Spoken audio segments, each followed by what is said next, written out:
We're gonna react to Landmine University, and we're gonna start right now.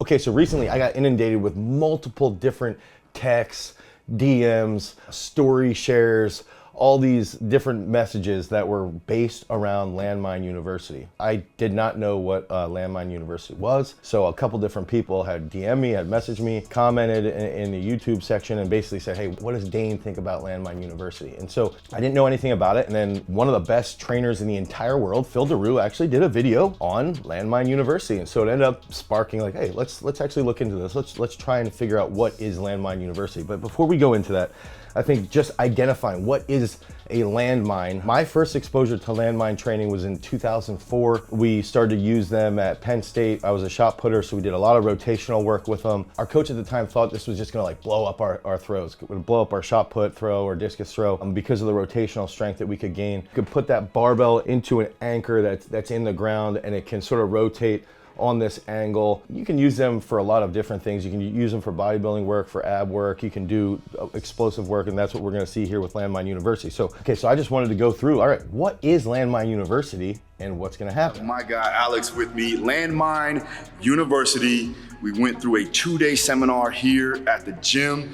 So he stayed a little bit longer to run me through some basic movements that are going to correlate over to combat sports. But Alex, go ahead and tell them exactly what is Landmine University and how this can correlate. Okay, so right off the bat, initially Daru's explanation is using landmines and using them with exercises that are gonna correlate or transfer over to combat sports, MMA, boxing, maybe wrestling to a point, right? For sure, so this is a system with the landmine. We're looking for something more functional, easier to teach than traditional Olympic lifts, but we're using the land. It's a little more functional. I would just like a definition of functional, what that means. Weightlifting coaches, me identifying as a weightlifting coach, are really bad at hearing replacing weightlifting movements, replacing traditional weightlifting movements. So a lot of weightlifting coaches, and I think this is where weightlifting coaches really fail, is they'll hear that we're gonna replace weightlifting, and they're like, oh God, no, you can't replace weightlifting, this cannot happen. And so I think that's one of the biggest failures with weightlifting coaches that are trying to get into other realms and other realms of sports performance, is that they can't see weightlifting, they can't see bodybuilding, they can't see powerlifting, they can't see landmine training, plyometric training. They can't see like all this stuff coexisting. It's either weightlifting or nothing, right? And I think that's one thing right off the bat. I had that initial reaction, but I'm more aware that I react that way. So let's go further with this. We're using the landmine to get really functional movement and build explosive strength. It's just a way to get that system out there and make it easy to teach with your athletes. So now he's gonna teach me how to do the warm-up, and then we're gonna go through some exercises with the landmine that will correlate over to your punching and kicking power. Okay, so they're gonna go into some landmine work, and this is gonna correlate over to some punching and kicking power. The speed of something is gonna impact transfer. The actual global location, is it a global movement or is it a isolation movement? That could also impact transfer. Isolation movements can transfer over to punching and kicking power. And I think that's where I would go even with that term functional, is it's like, how is it gonna transfer from a neurological perspective? How is it gonna transfer from like that recruitment perspective globally from an isolation, maybe single joint movement? And then also just the actual specific movement, is that gonna correlate really well because the patterns are so similar? So let's use that as a filter. Curtsy your right foot back behind the left foot. You're gonna go ahead and dump that hip onto the wall. So it's gonna lean all the way onto the wall with that hip. Right away you can see right side of Phil's torso is long, and we're a little bit shorter on the left side. It's gonna be coiled on the left side. I think Alex and Phil might have the deepest voices of any duo in one single video that I've ever watched. They have the deepest voices, just as a total aside. Coiled on the left side. We're hanging out here and he should feel a stretch in his lat and his oblique. Now, with this left hand, I'm gonna go full external rotation. Should look like you're holding like an imaginary shot put. And then we're gonna connect a couple dots. So I want you to put the bony part of your elbow on the front of your hip and make contact. Boom. Find that spot. Now, we call that spot where he's connecting the elbow and the hip, we call that a landmark. And we're actually gonna use that when we get over to the landmine in some of our positions. I like to hang out here. And what he just set up with Phil, he's doing a little stretch here, a little mobility work, and sort of triggering different positions that they're going to utilize later when they're actually using the exercises. And I think that, dude, I'm so jealous of guys like this, like landmark, like that term. He's using that, and he's going to try, I assume, try and brand that for Landmine University, and that's really good work. It's good. Hey, this is a landmark here, and you can just keep referring back to that. It's good coaching, and it's good branding. When we get over to the landmine, to make sure we're getting everything out of our core and use all that explosive punching power. So just another way to take that wall stretch position and get even more activation, get really good isometric training. We can load it with some weights. There's a lot of things we can do in that position. So Phil, if you do the same thing, that same wall stretch, we keep your feet square, right next to each other, dump that hip, find that same landmark with the elbow and hip.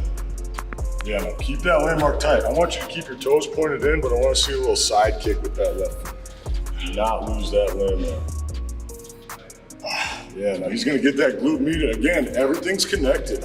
So once he gets in this coiled wall stretch position, you can activate the glute med even shorter. By holding on to that position, this is a coiled exercise. Just a few of these side kicks in that short cord position, you're gonna light up your glute med like you have. Landmark, short cord, great branding. All right, we're gonna get right into this.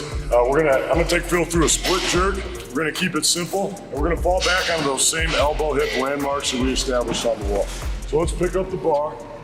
He's gonna start with a little bit of a stagger. He's gonna put his right foot in front of the left foot. We always wanna connect that landmark on the front foot side. So Phil's gonna add rotation to the bar towards that front foot.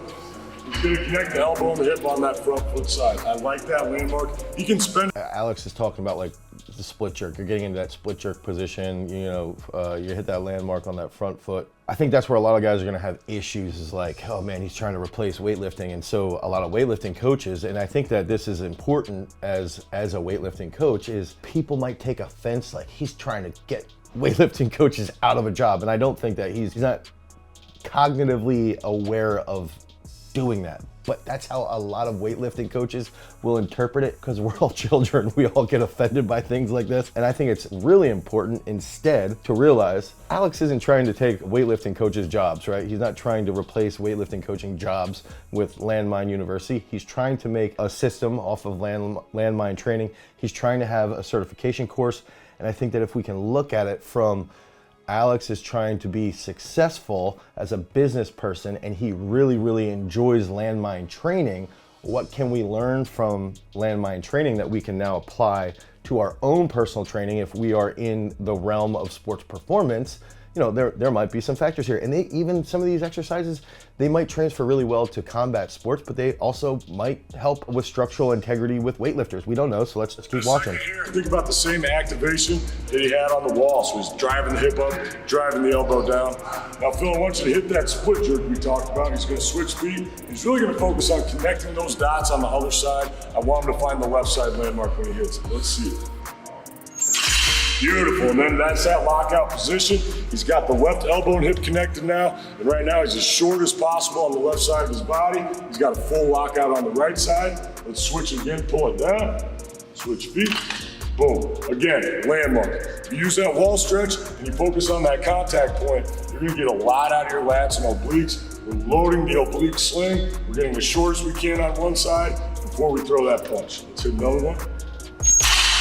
Excellent, he's living in those landmarks, and you can see Phil's doing all this training on the balls of his feet. His heels are never touching the ground. He's active with his obliques, he's active with his lats. Let's do just a couple more, Phil. 2 more good ones. Pull it in and switch, and punch. Bam, it's gonna teach you how to use your entire core for punching power. It's gonna make you more explosive.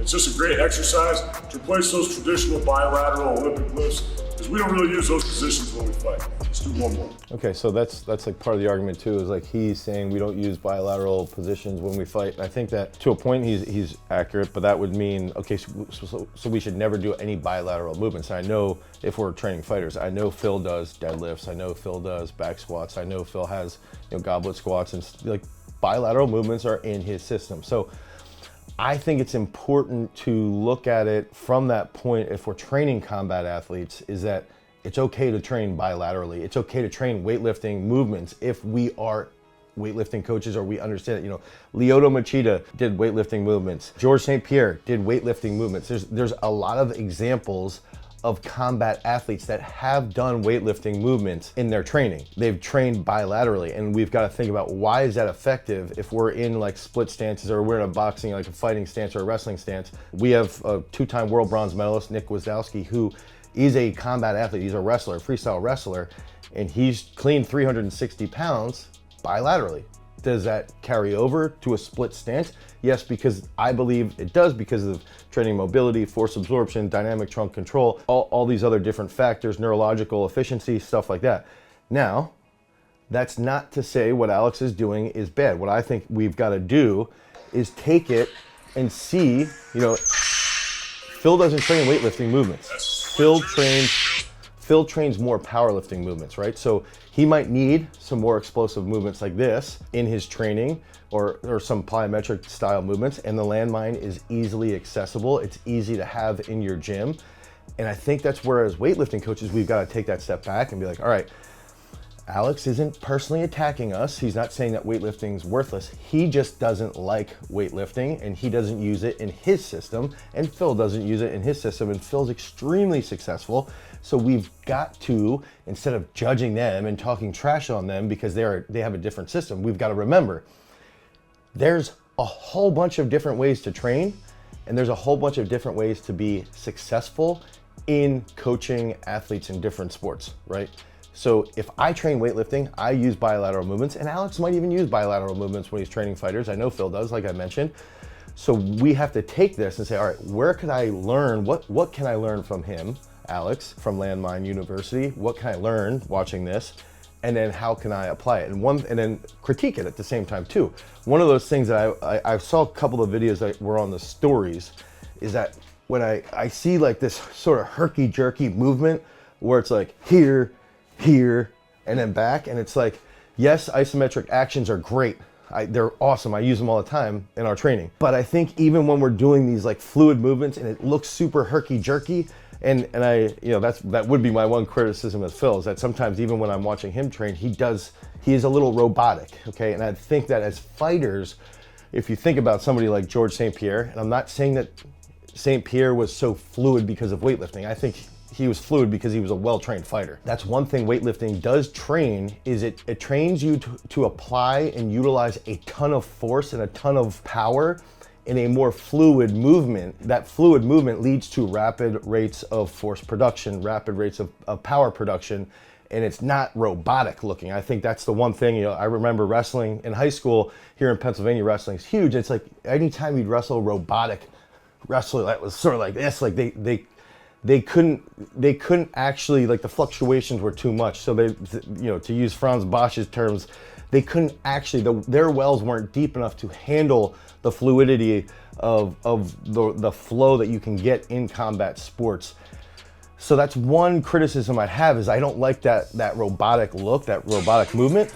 But at the same time, it's cheap to have a landmine. You can play around with this stuff, and you can have that open mind and apply it to your own training. To build that explosive punching power, if you set it up with the wall stretch, you can teach this really quickly to your athletes. A couple of things that I like about the landmine in general is it doesn't take up a lot of space. So if you have big groups or you're training in your garage, you can definitely utilize this. It's simple enough to do with an athlete, it's simple enough to do with a fighter. Different from the Olympic lifts, you can utilize it inside of that or in place of that. And also you're getting that explosive power, you're getting that rotation, right? You're getting that coil effect. And again, for me, I'm lighting up, like everything. I feel it in my lats, I feel it in my shoulders, I feel it in my abs, my legs, everything. So it's a full body movement. You can do it for speed strength, you can do it for explosive strength, you can do it for... Okay, so Phil points that out. That you know, that's good too. Is like, it's something that you can use with weightlifting movements. And on top of that, I think it's also important, you know, Phil's like, oh, I'm lighting up, I'm lighting up in my obliques, my lats, and I would light up if I did those movements as well, because I've never done them. And I think that's another factor here, is like, similar to other training systems, and just like my training system, if somebody came and worked out with me, they would light up in different ways because they weren't used to this system of training. So when we're getting exposed to all these new systems, we have to see it for what they want, right? What is their goal? what's their goal financially and what's their goal from an actual sports performance perspective, and then how can we sort of wade through that, learn from them, and then apply it to ourselves and not get offended that they might, you know, try to replace weightlifting, right? They might use that as part of their branding, but they don't want weightlifting coaches to lose their jobs, because that's one of the factors that I think a lot of weightlifting coaches are really good at getting offended right away. So I recommend using Landmine University as a tool, as a resource for where you could take those landmine exercises and put inside of your own training system. Don't sit there, run your mouth, say they're terrible. My system will be better than theirs, which my system will be better than theirs, or is better than theirs, right? But don't be a dick about it. So I think that there's a lot to learn from all these guys. There's a lot to learn from Phil Daru. There's a lot to learn from Landmine U, and just keep that open mind. Try to be progressive and try to learn how you can apply it specifically inside of your system. And if you want help or you want to learn our system that we use here at Garage Strength, where we've had success with 5 different athletes at the Olympics this past year in Tokyo, you can click on the link down below. You can pick up our Olympic weightlifting for sports performance book and course, or our parabolic periodization book and course. It's going to help you become a little bit more educated on the success that we've had here. You can click on that link down below, head over to garagestrength.com and pick that up today. And if you want more content around our system of training, click on this card right here. Until next time, guys, peace.